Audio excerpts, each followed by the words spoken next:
बिस्मिल्लाहिर्रहमानिर्रहीम। Today's topic of discussion is radiology paper, तो इसको फिनिश करते हैं। तो ये क्वेश्चन था premature fusion of seizure which is called craniosynostosis. अब इसको पहचानना है तो इसको बहुत इजी आसान तरीके से पहचान सकते हो। अगर शॉर्ट एपी डायमीटर है और स्कल बिल्कुल टावर लाइक है, जिस तरह टावर होता है ना लंबा सा, तो ऐसे स्कल को बोलते हैं ब्रेकोसेफली। और ब्रेकीसेफली कोरोनल फ्यूचर के फ्यूजन की वजह से देखने को मिलती होती है। अगर ये बिल्कुल बोट लाइक हो, कश्ती जैसी हो, तो ये स्केफोसेफली होती है। और ये सैजिटल फ्यूचर के क्लोयर की वजह से होती है। इसके बाद एक पेशेंट है जिसको सर्जिकल टॉर्निकेट लगाया है। टॉर्निकेट लगाने से परफियन कम हो जाएगी, और जैसे ही आपने फॉरन रिलीज किया तो ब्लड फ्लो ज्यादा होने की वजह से इस्कीमिया रीपरफियन इंजरी हो जाएगी, जिससे इन्फ्लेमेटरी एडीमा होगा और फाइनली कंपार्टमेंट सिंड्रोम देखने को मिलेगा। नेक्स्ट इज एक पेशेंट था, लंग कैंसर वाला पेशेंट था, उसकी बायोप्सी की गई। बायोप्सी पे पता लगा कि लिम्फ नोड ब्लैक में पड़े हैं। क्यों? क्योंकि कार्बन पार्टिकल इनहेल कर करके जेट ब्लैक लिम्फ नोड्स देखने को मिलते होते हैं। किलाइड के बारे में क्या बात की जाती है कि किलाइड में जो ग्रैनुलेशन टिश्यू है वो ओरिजिनल वुंड के बियॉन्ड ग्रो कर जाता है।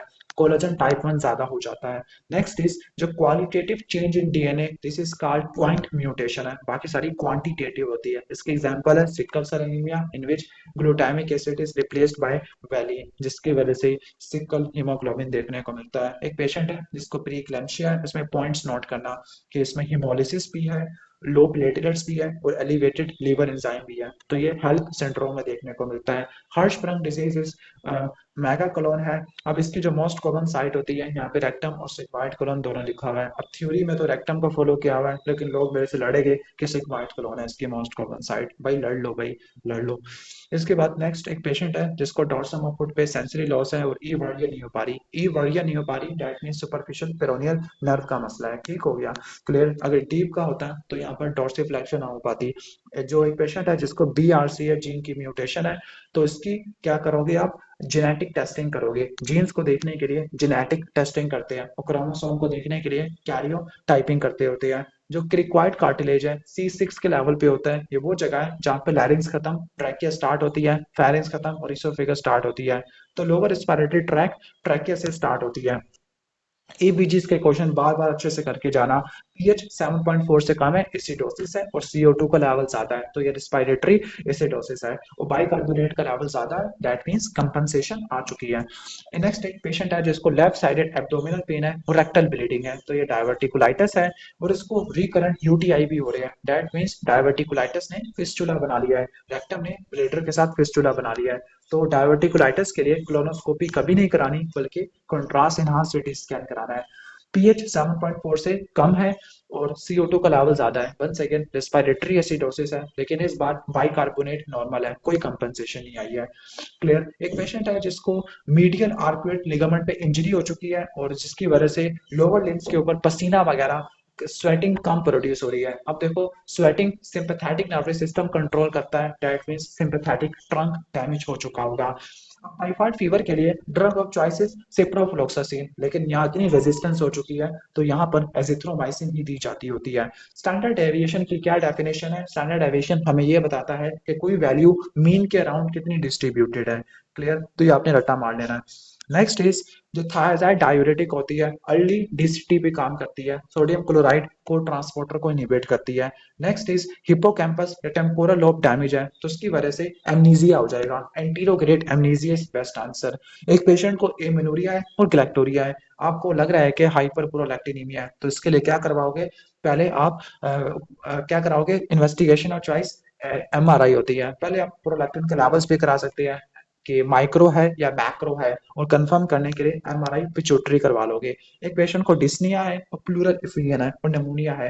देखो, निमोनिया के बाद जो इफ्यूजन आपको देखने को मिलती है वो एक्सुडेटिव होती है, और पेशेंट को निमोनिया है, सिस्टेमिक इलनेस है, उसकी वजह से थायराइड हार्मोन डिरेंज है, this is called sick euthyroid syndrome. हालांकि थायराइड ग्लैंड का मसला नहीं था, लेकिन यहाँ पर सिस्टेमिक इलनेस की वजह से थायराइड हार्मोन डिरेंज हो चुकी है। Chemo receptor triggers medulla oblongata में देखने को मिलता होता है। स्पेसिफिकली इसकी जो इन्फॉर्मेशन होती है वो NTS में से पास करती है। किस में से पास करती है? न्यूक्लियस ऑफ ट्रैक्टस सोलिटेरिस में से पास करती है। अब ये क्वेश्चन एक बिल्कुल गलत स्टेटमेंट है और ये बिल्कुल ही टोटली खराब है। वहां पर एक्चुअल एग्जाम में 28 वीक्स को मेंशन किया गया था, सही हो गया। तो इसमें बेस्ट आंसर इज कि वो कैनालिकुलर स्टेज की बात कर रहा था। ये स्टेजिंग पढ़ के चला जाना, क्योंकि यहाँ दो एमसीक्यू आ गए थे इसी पेपर में। ये रिस्पायरेटरी ट्रैक एम्ब्रियोलॉजी में रट्टा मार लो कि जो स्टेजेस होती है, एम्ब्रियोनिक पीरियड होता है, फिर इसके बाद सूडो ग्लैंडुलर होता है, फिर कैनालिकुलर होता है, फिर सेक्युलर होता है, फिर एल्व्यूलर होता है। ये देख लेना कि किस स्टेज की क्या खास बात है, ये फर्स्ट एड से जरूर देख के चले जाना। पेनक्रियास की अल्फा सेल से ग्लूकागोन प्रोड्यूस होता है इन रिस्पॉन्स टू हाइपोग्लाइसीमिया, और ये ग्लूकोज के लेवल को बढ़ा देता होता है। एक पेशेंट है जिसको बैक ऑफ नेक में इन्फ्लेमेटरी स्वेलिंग है और इसमें बहुत सारे सुराख है, तो ये कार्बंकल होता है। This is due to staphylococcus aureus. Diabetes mellitus वाले पेशेंट में होता है। एक पेशेंट ईटीटी करवाई है, एक्सरसाइज टॉलरेंस टेस्ट, तो इसमें वर्स्ट प्रोग्नोस्टिक फैक्टर कौन सा होगा? Sustained VT, sustained ventricular tachycardia, ये वर्स्ट फैक्टर होगा। क्लियर। अब जो सर्वाइकल रिब होती है, ये कहाँ से राइज करती है? सर्वाइकल रिब अराइज करती है C7 वर्टिब्रा से, लेकिन ये कंप्रेस किसको करती है? ब्रेकियल प्लेक्सस को। वह भी T1 को कंप्रेस करती है, और T1 को कंप्रेस करने की वजह से जो स्मॉल मसल्स ऑफ हैंड है वो डैमेज हो जाती है, पैरालाइज हो जाती है। Long thoracic nerve C5 C6 C7 ये सेराटस एंटीरियर को सप्लाई करती है, और सेराटस एंटीरियर डैमेज हो तो विंगिंग ऑफ स्कैपुला हो जाएगा। और ये निकलती किस जगह से है? लॉन्ग थोरेसिक नर्व, ये रूट से निकलती है। कहाँ से निकलती है? रूट से। C5 C6 C7 है। नेक्स्ट इज पुटेंडल नर्व, इसके स्पाइन के लेवल पे ब्लॉक करते होती है। इसके बाद जो एनसेड्स होती है वो प्रोस्टाग्लैंडिन्स की सिंथेसिस को कम कर देती है, that is why these are anti inflammatory. C5 C6 ये इनके दरमियान डिस्क डैमेज हुई है, रटा मार लो। अगर C5 और C6 इसके दरमियान डिस्क डैमेज हुई है तो C7 वाला डैमेज हो जाएगा। क्लियर। ये आपने रट्टा मार लेना है। इसके बाद रूमेटिक फीवर में most common cause of death is myocarditis. Aortic stenosis वाला पेशेंट है तो इसमें जो फाइब्रोसिस और कैल्सिफिकेशन होती है वो कोलेजन डेपोजिशन की वजह से देखने को मिलती है। वो कौन सा ग्लाइकोजन स्टोरेज डिजीज है जिसमें फ्रुक्टोज देने से ग्लूकोज का लेवल नहीं बढ़ेगा? दैट मीन्स वैसे ग्लाइकोजन स्टोरेज डिजीज नहीं है। फ्रुक्टोज अगर ग्लूकोज में कन्वर्ट नहीं हो पा रहा, यानी फ्रुक्टोज का मेटाबॉलिज्म सही नहीं है, तो फ्रुक्टोज 1,6 बिस्फास्फेटेज। अगर ये वॉन गिर्क डिजीज का पूछता तो ये ग्लूकोज 6 फास्फेटेज होता। Best answer. इसके बाद एक पेशेंट है हिस्ट्रेक्टमी में यूट्रस का टिश्यू है, उसमें इस्कीमिक इन्फाक्शन हो चुका है, तो सॉलिड ऑर्गन में कोआगुलेटिव नेक्रोसिस होती है, बाकी ब्रेन में लिकोफेक्टिव नेक्रोसिस होती है। अब जो रोटेटर कफ के जो मसल्स होते हैं वो सिट्स मसल होते हैं, supraspinatus, infraspinatus, teres minor and subscapularis. ठीक हो गया। तो आपने ये रट्टा मार लेना है। इसके बाद आगे चलते हैं। अब इसमें ये था कि एक कोई लड़की थी या एक फीमेल थी, किचन में काम कर रही थी, कोई इंजरी हुई है डिस्टल फैलिंग्स पर, और इसकी जो डिस्टल फैलिंग्स है वो टेढ़ी हो गई है और वो सीधी नहीं हो पा रही, जस्ट लाइक हम उर्दू में कहते हैं कि उंगली ठुक गई है या उंगली टेढ़ी हो गई है। तो ये मैलेट फिंगर होता है। मैलेट वैसे हथौड़े को बोलते होते हैं। क्लियर। एक पेशेंट है जिसको कॉर्नियल क्लाउडिंग है, हिमोलिटिक एनीमिया है और रीनल फेलियर है। मैं ईमान से बता रहा हूँ इन तीन वर्ड से किसी से रिपीट नहीं होने वाला। एक्चुअल एग्जाम में ये बताया था कि जो एस्टरीफाइड कोलेस्ट्रॉल है वो कम है, फ्री कोलेस्ट्रॉल ज्यादा है, और जो एस्टरीफाइड कोलेस्ट्रॉल है वो कम है। दैट मीन्स कोलेस्ट्रॉल की स्टारिफिकेशन नहीं हो पा रही थी। तो ये एल कैट एंजाइम होता है जो HDL से एसोसिएटेड होता है। कॉर्पस लूटियम को मेंटेन करने वाला बीटा HCG होता है, तो corpus luteum in return progesterone produce करता है। Manubriosternal angle, this is called angle of Louis, तो ये T4 T5 के लेवल पे होता है। यहाँ पे आर्च ऑफ एयोर्टा देखने को मिलता होता है। अब ये भी स्टेटमेंट खराब है। ऑटोसोमल डोमिनेंट को ऑटोसोमल रिसेसिव से कंपेयर किया हुआ था। तो जो ऑटोसोमल डोमिनेंट होते हैं वो हेटेरोजाइगोट में एक्सप्रेस कर सकते हैं, जो रिसेसिव होते हैं वो नहीं कर सकते। हेप्टेन एक ऐसा मॉलिक्यूल है जो अपने दम पे इम्यून सिस्टम को एक्टिवेट नहीं कर सकता, लेकिन जब ये कैरियर प्रोटीन से बाइंड करेगा तब ये इम्यूनोजेनिक बन जाता होता है। क्लियर। सही हो गया। इसके बाद प्राइमरी और सेकेंडरी एमनूरिया, इन दोनों को डिफरेंशिएट करने के लिए, सॉरी, प्राइमरी और सेकेंडरी हाइपोगोनेडिज्म, इसको डिफरेंशिएट करने के लिए एफएसएच के लेवल कराते हैं। अगर ये एफएसएच के लेवल ज्यादा है तो ये प्राइमरी है, अगर कम है तो ये सेकेंडरी है। क्लियर। कौन से कैंसर में हार्मोनल थेरेपी इस्तेमाल होती है? दो ही कैंसर है जहाँ पे हार्मोनल थेरेपी स्टार्ट होती है, एक ब्रेस्ट है, दूसरा प्रोस्टेट है। Best answer is breast. Clear. इसके बाद विटामिन के डिपेंडेंट क्लॉटिंग फैक्टर, इसको इनहिबिट करने वाली वारफरीन होती है, गैमा कार्बोक्सिलेशन को इनहिबिट करती है, 2 के साथ 9 10 है। ग्लूकोज 6 फास्फेट डिहाइड्रोजिनेज डेफिशिएंसी, ये कुछ ड्रग से एसोसिएटेड होती है, एंटी मलेरियल ड्रग्स सल्फोनामाइड से एसोसिएटेड होती है। ग्लैंड स्पिनस की लिम्फेटिक्स डीप इंग्वानल लिम्फ नोड होते हैं, बाकी जेनिटल एरिया के सुपरफिशियल इंग्वानल लिम्फ नोड होते हैं। इंटरनल पोडेंटल आर्टरी पूरी पेरिनियम को सप्लाई करती है, सिवाय सिवाय ब्लेडर के, क्योंकि ब्लेडर तो पेल्विस का स्ट्रक्चर है। क्लियर। नेक्स्ट इज एक पेशेंट है, हाँ, कहने का मतलब है कि वो कोलेस्ट्रॉल को कम करने वाली दवाई ले रहा है और उसको मायोपैथी डेवलप हो चुकी है, मसल की वीकनेस हो चुकी है। This is due to statins, statins की वजह से होता है। लार्ज फ्राइबल बल्की वेजिटेशन ये बैक्टीरियल इन्फेक्टिव एंडोकार्डाइटिस में देखने को मिलती है। मल्टीपल माइलोमा में जो प्लाज्मा सेल्स होती है वो लाइट चेन की इम्यूनोग्लोबुलिन्स प्रोड्यूस करते हैं, जब वो यूरिन में जाती है तो वो बेंस जोन्स प्रोटीन में कन्वर्ट हो जाती है। फ्लक्चुएटिंग मसल वीकनेस तो ये माइस्थीनिया ग्रेविस में देखने को मिलती है, और मैंने कहा था माइस्थीनिया में वीकनेस एक्टिविटी से खराब हो जाती है, एड्रोफोनियम से ठीक हो जाती है टेम्परेरी। बाकी ये माइस्थीनिया ग्रेविस था, इसको डायग्नोस करने के लिए इलेक्ट्रोमायोग्राफी वगैरह कराते होते हैं। ग्रेव्स डिजीज वाला पेशेंट है, ठीक हो गया, और इसके प्लाज्मा आयोडीन लेवल्स कम है। क्यों आयोडीन के लेवल कम है? क्योंकि थायराइड का हाइपर मेटाबॉलिज्म है, थायराइड हार्मोन ज्यादा आयोडीन को यूज कर लेगा, जिसकी वजह से आयोडीन की कमी हो जाती है।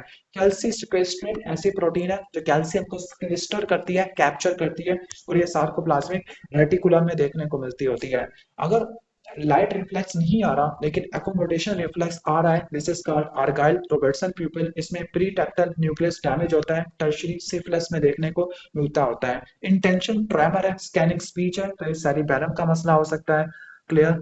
इसके बाद आगे चलते हैं हीमोफीलिया। हीमोफीलिया में कोआगुलेशन फैक्टर डेफिशिएंसी देखने को मिलती है, 8 9 11, ये रट्टा मार लेना। एक पेशेंट है जिसको फ्लू लाइक इलनेस हुई थी और पता लगा, सॉरी, प्रेग्नेंट पेशेंट है, उसने कच्चा मीट खा लिया या कैट फीसिस के साथ एक्सपोजर है, तो उसकी वजह से टॉक्सोप्लाज्मोसिस का इन्फेक्शन कॉमन होता है। हाइड्रोसेफलस, इंट्राक्रैनियल कैल्सिफिकेशन और कोरियोरेटिनाइटिस, ये आपने रट्टा मारना है। पुडेंटल नर्व ब्लॉक स्केल स्पाइन के लेवल पे किया जाता है। कौन सा स्ट्रक्चर है, चाहे वो मेल हो चाहे वो फीमेल हो, पूरी इंग्वानल किनाल में पास करता है, तो वो इलियो इंग्वानल नर्व होती है। एक पेशेंट है जिसको हाइपरटेंशन है और उसको रेटिना में चेंजेस आपको देखने को मिल रही है, तो रेटिना में एवी निपिंग या क्रॉसिंग ये आपको देखने को मिलेगी। हाइपरटेंशन की स्पेसिफिक चेंजेस है, this is called hypertensive retinopathy. इसके बाद जो नॉन पेटिंग एडिमा होता है वो लिम्फेटिक ऑब्स्ट्रक्शन और फाइब्रोसिस की वजह से होता है, फिलारियासिस की वजह से होता है, जिसकी वजह से एलिफेंटियासिस कन्वर्ट हो जाता है। ब्रेस्ट कैंसर डायग्नोस हो चुका है, फिर इसके बाद आपने इम्यूनोहिस्टोकेमिस्ट्री करवानी है, ये देखने के लिए कि ई आर पॉजिटिव है, पी आर पॉजिटिव है, ये HER2 रिसेप्टर पॉजिटिव है। एक पेशेंट को टीबी है और चीज लाइक मटीरियल है, this is caseous necrosis granuloma में देखने को मिलती है। एक हाइकर है, हाई अल्टीट्यूड में गया है, शॉर्टनेस ऑफ ब्रेथ है, this is due to high altitude pulmonary oedema, और इसको कार्बोनिक एनहाइड्रेस एंजाइम दे देना। इसके बाद एक पॉपुलेशन माउंटेन एरिया में रह रही है, माउंटेन एरिया में आयोडीन की कमी होती है, जिसकी वजह से थायराइड हार्मोन की प्रोडक्शन कम होती है, और उसकी वजह से एंडाइमिक या कुलाइट गोइटर देखने को मिलता है। जब हमें डिप्रेशन होता है, एंजाइटी होता है, तो हमारे अंदर सेरोटोनिन की कमी हो जाती है, दैट इज व्हाई हम SSRI लेते हैं जो सेरोटोनिन को बढ़ा देता है। तो अगर हमारा मूड आपका लो है तो इसका मतलब है कि नॉरएपिनेफ्रिन और सेरोटोनिन की कमी है। और अगर आपको हेलुसिनेशन आना शुरू हो गया तो समझ जाओ डोपामिन का लेवल ज्यादा है। वंस अगेन इस क्वेश्चन पे देख लो कि एल्वियुलर डक्ट के फॉर्मेशन किनारिकुलर स्टेज में होती है। मैं अपने ईमान से बता रहा हूँ, ये MCQ नहीं था इस पेपर में, MCQ की स्टेटमेंट कुछ और थी। ठीक हो गया, जहां तक मेरे रिसोर्सेज हैं। ठीक, लेकिन फिर भी पढ़ने में क्या जाता है, क्योंकि इस ये है रिकॉल्स वाली किताब, और रिकॉल्स वाली किताब में 100% MCQ ठीक नहीं होंगे। जैसे अगर मैं होगा, मैं तो ऐसे रिकॉल बताऊंगा जो मेरे नजदीक ठीक हो गए या मैं अपने हिसाब से ठीक करना चाहूंगा। समझ जाओ मैं क्या कहना चाह रहा हूँ, कि ये 100% ऑथेंटिक किताब नहीं होती। जीन्स को देखने के लिए जेनेटिक टेस्टिंग करते हैं, क्रोमोसोम को देखने के लिए कैरियोटाइपिंग करते हैं। अच्छा, आप कह रहे हो कि ऑथेंटिक किताब नहीं है, फिर मैं इस पे वीडियो क्यों बना रहा हूँ भाई? कुछ ना कुछ तो आपको बनाना पड़ता है ना कुछ तो आइडिया देना पड़ता है। मैंने कहा है कि रिकॉल्स 100% ठीक नहीं है, लेकिन कुछ ना कुछ तो ठीक ही होंगे ना।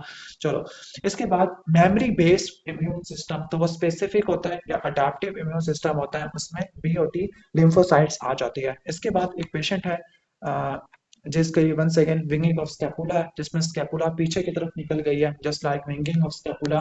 तो ये लॉन्ग थोरेसिक नर्व की इंजरी की वजह से होती है। इसके बाद जो डीप इंग्वानल रिंग है, वो कहाँ पे होती है, फेशियल ट्रांसवर्सालिस के लेवल पे पड़ी होती है, वहां पे इंजरी वगैरह हो गई है। इसके बाद एक पेशेंट है जिस जो कि एक नर्व को ब्लॉक कर रहा था, लोकल दे रहा था, लोकल इंजेक्ट कर रहा था, लेकिन पता लगा पेशेंट में मियोसिस एंड हाइड्रोसिस हो चुकी है, यानी सिंपैथेटिक चेन डैमेज हो गई है और हॉर्सनेस ऑफ वॉइस हो गई है। ये क्यों हुआ? क्योंकि जो एनेस्थेटिक ब्लॉक था उसने रिकरेंट लैरिंजियल नर्व को भी टेम्परेरी ब्लॉक कर दिया। क्रिक्वाइड कार्टिलेज ये वो लेवल है जहाँ पे ट्रैकिया बाइफरकेट होता है, दो टू मेन ब्रोंकस में नहीं, बल्कि वो तो स्टर्नल एंगल ऑफ लुई होता है, सॉरी सॉरी। C6 के लेवल पे क्या होता है, C6 के लेवल पर फेरिंक्स क्या बन जाती है, इसोफेगस बन जाती है। C6 के लेवल पर ट्रैकिया स्टार्ट हो जाता है लारिंक्स से। COPD वाला पेशेंट है जो कि ऑब्स्ट्रक्टिव लंग डिजीज है, तो इसके अंदर कौन सा पैरामीटर इंक्रीज होगा, तो रट्टा मार लो, रेजिडुअल वॉल्यूम, FRC और टोटल लंग कैपेसिटी ये बढ़ जाती है, बाकी सारी चीजें कम हो जाती है। नेक्स्ट इज एक पेशेंट है जिसको इंक्रीज टेम्परेचर है और लॉस ऑफ स्वेटिंग है, यानी टोसिस, मियोसिस एंड हाइड्रोसिस, तो ये हॉर्नर सिंड्रोम में होता है, सिंपैथेटिक चेन के डैमेज होने की वजह से होता है। क्वालिटेटिव चेंज इन डीएनए, तो ये पॉइंट म्यूटेशन में देखने को मिलती है, सही हो गया। जो क्वालिटेटिव है वो पॉइंट म्यूटेशन है और जो क्वांटिटेटिव है वो जीन एम्पलीफिकेशन देखने को मिलती है, सही हो गया। एक पेशेंट है जिसको सन एक्सपोज्ड एरिया में ब्लिस्टर्स है और यूरोपोरफायरिन के लेवल ज्यादा है, तो ये डायग्नोस क्या होगा, डायग्नोसिस पोर्फायरिया क्यूटेनिया टार्डा, इसमें डिकार्बोक्सिलेज एंजाइम की कमी देखने को मिलती है और इसके लिए हाइड्रोक्सीक्लोरोक्विन देते हैं। Pulmonary fibrosis restrictive lung disease है, इसके अंदर क्या कम होगा, इसमें जो लंग्स के वॉल्यूम्स हैं वो आपको कम देखने को मिलेगा, लाइक फोर्स वाटर कैपेसिटी भी कम हो जाती है। इरिवर्सिबल सेल इंजरी में दो चीजें रट्टा मारना, ए डेंसिटीज माइटोकॉन्ड्रिया में और जो मेम्ब्रेन्स है वो रप्चर हो जाती है। नेक्स्ट सिरोसिस वाला पेशेंट है और इसको SBP डेवलप हो चुका है। SBP ई कोलाई से होता है, जबकि पायोजेनिक पैरोटिनाइटिस बैक्टीरियोइड से होता है।